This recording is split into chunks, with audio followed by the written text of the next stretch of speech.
এবার মাছটা ভাজবো। এটা ডাল, এটা টমেটো চাটনি করব, এটা ভাত।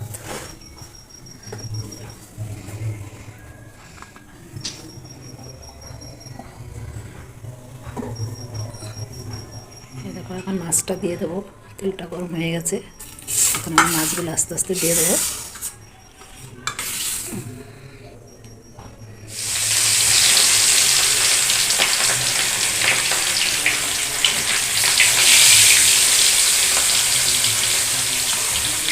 এটা ভাত হচ্ছে।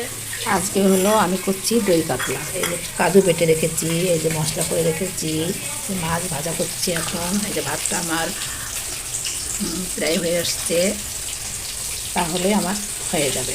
এই মশলাটা ফোড়ন দেবো। এখানে আছে তেজপাতা, লং, এলাইচি, দারচিনি।